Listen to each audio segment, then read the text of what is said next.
Blessings! Appointed Times Ministry welcomes you. We want you to join us as we unveil Bible prophecy through current world events. Jesus warned how the world would look before he returned. He warned that chaos, destruction, insecurity, and peril would become the new norm. Everything in the world seems to be falling apart. But in reality, it's that everything's falling right into place. The times and the seasons are ripe for the gathering of believers. Jesus is coming soon for his bride. We must stand firm in the faith so that when he returns, he can find us dressed and in our right mind ready to meet him.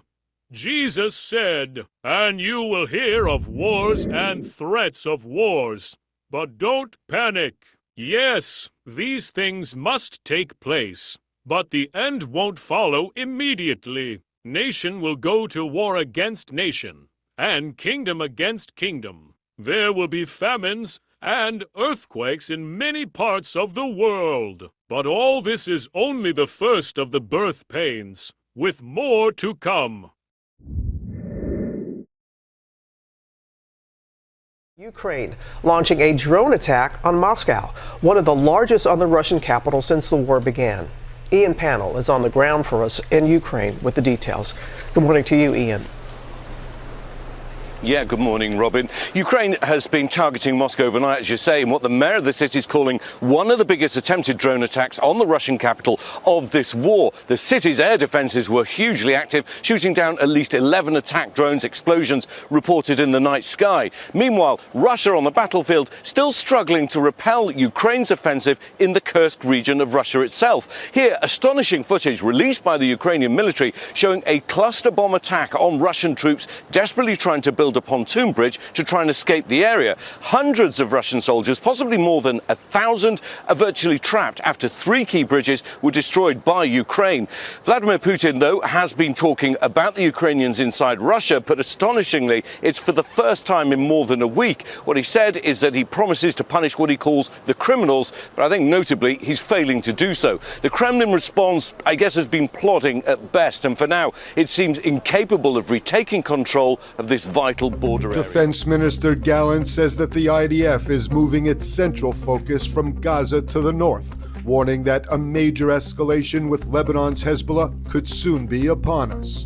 Gallant's comment came as Hezbollah fired well over 100 rockets into the Upper Galilee, Western Galilee, and the Golan Heights, causing wildfires and structural damages. Some rockets were shot down while others fell in open areas. Firefighters are struggling to control the blazes. One person was injured as several homes were hit in the Golan. The latest barrage came after the Air Force struck a Hezbollah weapons storage facility in Baalbek, far from the Israeli border. Prime Minister Netanyahu says he is not sure there will be a hostage for ceasefire deal. Netanyahu told a group of hostage families that if a hostage deal is reached, it would safeguard Israeli interests, and he told U.S. Secretary Blinken that Israel will not leave the Philadelphia axis and the Netzarim corridor under any circumstances.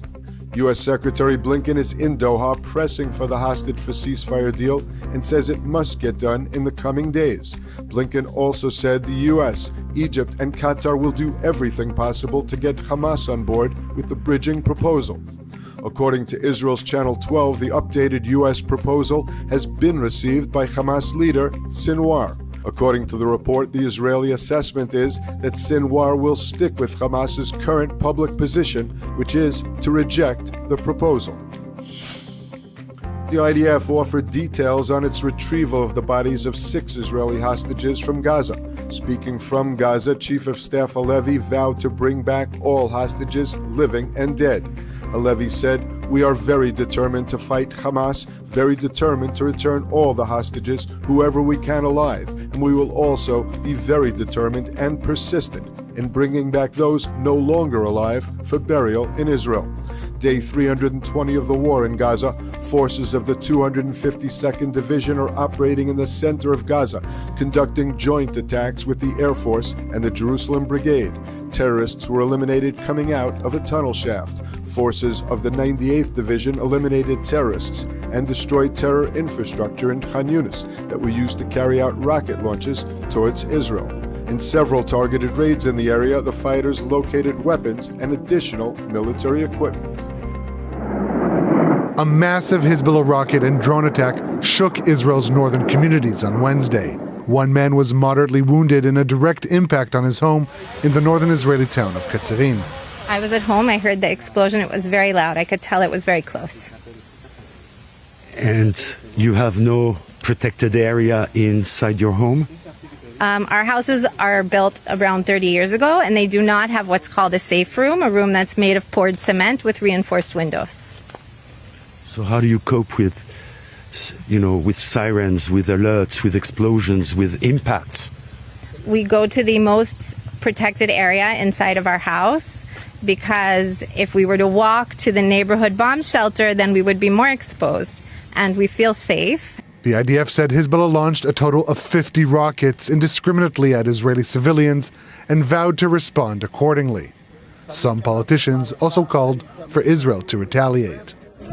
An attack on Katzerin should be treated like an attack on Tel Aviv. The state of Israel should respond in the most unequivocal and clearest way and launch a campaign against Hezbollah. Meanwhile, in Lebanon, the IDF eliminated in a drone strike a senior Palestinian official from Fatah's local military wing. The IDF in Shin Bet said that Khalil al-Makdah and his brother Munir together directed terrorist activity in the West Bank in coordination with the Iranian Islamic Revolutionary Guards Corps and Hezbollah. ومسألة الاغتيالات هي بتزيدنا صلابة وقوة باتجاه المقاومة وتحرير فلسطين. ودمنا نحن ليست أغلى من دم أهلنا في الجنوب وأيضا في فلسطين في غزة وفي الضفة. هذه بتزيدنا إصرار وإن شاء الله نستطيع ونتمكن من الرد السريع داخل الكيان المحتل. Overnight, Israeli fighter jets struck additional Hezbollah weapons depots deep in Lebanon's Bekaa Valley for the second straight night, as the cross-border fire continues. 2 Timothy 3 verses 1 through 5 says, "Remember this, there are some terrible times coming in the last days. People will love only themselves and money. They will be proud and boast about themselves. They will abuse others with insults. They will not obey their parents. They will be ungrateful and against all that is pleasing to God. They will have no love for others and will refuse to forgive anyone. They will talk about others to hurt them and will have no self-control. They will be cruel and hate what is good. People will turn against their friends. They will do foolish things without thinking and will be so proud of themselves. Instead of loving God, they will love pleasure. They will go on pretending to be devoted to God, but they will refuse to let that devotion change the way they live. Stay away from these people. Death, chaos, destruction. This is what we're seeing in our times."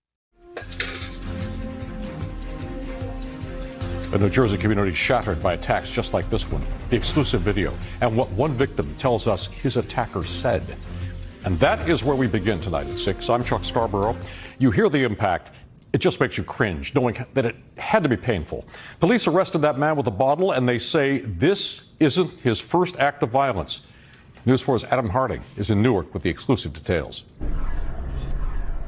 It was just before 8 this morning along Central Ave in Newark when Christian Fajardo says he was hit in the head with a glass bottle by a man walking across the street. Watch it again as he's attacked seemingly at random. In Spanish, Fajardo says, he cut me right behind my ear. He just wanted to keep cutting my face with the same bottle. Fajardo was able to flag down police who were patrolling the neighborhood. Officers quickly arrested 38-year-old Khalif Judd. Investigators say this wasn't the only attack. They say 4 men were assaulted, the suspect now facing charges. I didn't see any confrontation. The man, he was standing on the corner, and the other man, he came across the street and just hit him in the head. I think it's ridiculous, like, for that to happen this early in the morning, and it seemed unprovoked, so, I don't know. Fajardo, who's from Ecuador, says the attacker yelled something about not wanting Latinos here before the assault. Is this stuff open to you? The 30-year-old was checked out by EMTs and is now home recovering. Fajardo says he feels bad because he came to the country to work and look for opportunities. Tonight, he says, safety remains a concern. Newark investigators tonight say the 38-year-old suspect now facing a number of charges, including 4 counts of aggravated assault, also facing a charge of possession of a weapon for an unlawful purpose. Investigators in Newark tonight say the case remains under investigation. 16-year-old was shot in the chest during an argument over a video game. Hello and good evening. I'm Steve Eager. The 35-year-old suspect is charged with murder. The shooting happened in Crowley, just south of Fort Worth. Fox 4's Dion Anglin is in Tarrant County with more on what happened. Dion. Hi there. Well, the 35-year-old man is charged with murder and tampering with evidence. Police say he tried to hinder the investigation by doing away with his cell phone and the murder weapon. 35-year-old Devin Jones is charged with murder and tampering with evidence. Crowley police say he shot and killed a 16-year-old boy during an argument over a video game. Investigators say the victim is Tavion Swindell. Several social media posts by the teenager's family members include photos of him and messages expressing outrage over the killing they call senseless.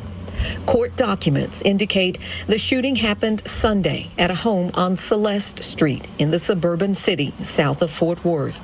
Jones and the teen victim were playing a video game. The affidavit says during the gameplay, words were exchanged, commonly associated with smack talking. The document states, as things continued to escalate, Jones indicated he needed to leave. That's when Tavion said, "I can't wait to play the game," and beat expletives. Jones responded, saying, "You can't even beat my expletive, little boy." And Tavion replied, "Who can't?" At that point, the investigator says Jones pulled a gun out and placed it against Tavion's chest, and the firearm discharged, striking Tavion in the chest. He died despite first responders' efforts to save him. The affidavit states there was a witness at the home, and after the shooting, Crowley police posted on social media a photo of a car they said was connected to Jones. They also used other tools in their search for the Lincoln Town car. On Monday, Jones was arrested with the assistance of Fort Worth police. And records show that Jones is behind bars with a combined total bond of $260,000. Police were investigating a disturbing attack on a woman in her driveway. 2 assailants threw acid on her, causing serious injuries. Authorities believe the attack was orchestrated by a former boyfriend who is now in custody. Action News reporter Leland Pinder has more from Williamstown. Authorities say the victim suffered burns to 35% of her body. She was airlifted to a hospital where she's still receiving care. A 42-year-old woman remains in the hospital after suffering severe burns in an acid attack outside her Williamstown, New Jersey home. She was burnt all over her body. Jim Galinsky heard his neighbor's screams around 8 a.m. July 26 on Mimosa Court and went to help. At first, I thought it was an animal attacking another animal.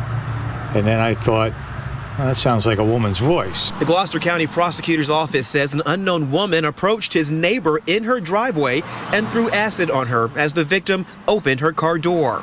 The cul-de-sac was completely filled with ambulance, police cars, unmarked vehicles. Prosecutors say the attack was orchestrated by 49-year-old William D. Bernardino of Boynton Beach, Florida.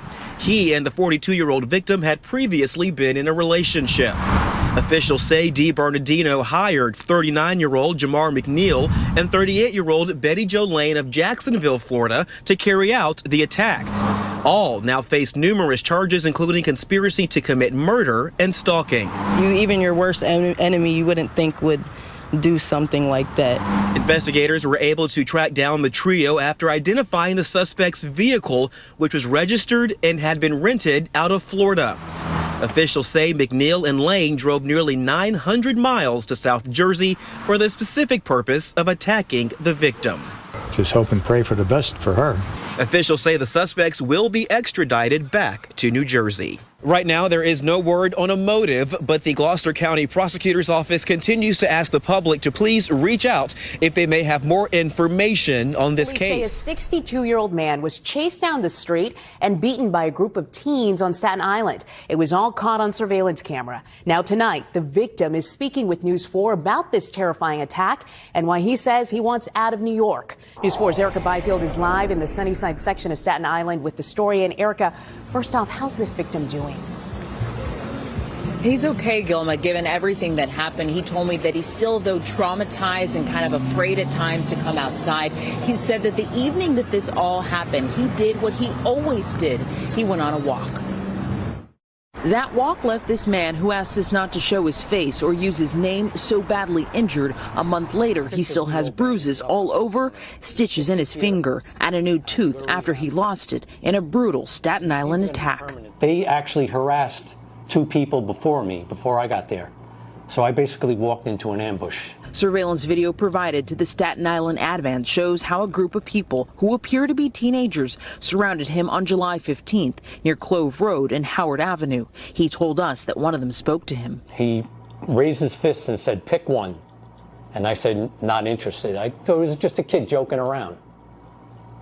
I don't know, maybe that set them off or something. I don't know. But they were looking for trouble. Then on video, you see him dart into traffic across the street. They follow. He gets knocked down and the pummeling continues. They didn't try to rob me. They didn't make any remarks. After I fell, they were laughing. And then when people came running up to me, and I guess they saw that I was going to get help, they ran away. It's the random act of violence that is just so upsetting. Staten Island's borough president is convinced the police will find them, especially after detectives shared close-up photos of some of the suspects they're looking for. We want to send the signal that while it may happen, it's acceptable in other parts of the city. It's not acceptable here in Staten Island. A place the terrified victim no longer wants to be. I want to leave here. I don't want to live here anymore. A Mount Laurel man was arrested and charged with possessing child pornography. Authorities say 23-year-old Robert Naltier was taken into custody today after a search warrant was executed at his home. Investigators say Nault previously worked for the YMCA of the Pines in Medford. The Y released a statement today saying it's committed to providing a safe environment for all kids. They added that all employees do go through background checks and there were no complaints during his employment. Nault worked in the after-school child care program from the fall of 2023 to the spring of this year. He also was a day camp counselor last summer. Father, begin to restore our hearts back towards you. Pluck out the heart of stone weighing us down, and give us a new heart of flesh. Soften our hearts so we can sympathize with each other and love one another just as you intended it to be from the beginning. Let's get back to seeking after God's own heart. Let's put away the flesh in all its selfish desires and return the title of God back to God. Time is running out. Jesus is the way, the truth, and the life. No man can come to the Father except through Christ. We don't know when our appointed time to leave this earth will be. Keep yourselves ready to see the Lord at all times. Put on the full armor of God daily and fight the good fight. Thank you so much for tuning in. Blessings to you and your families.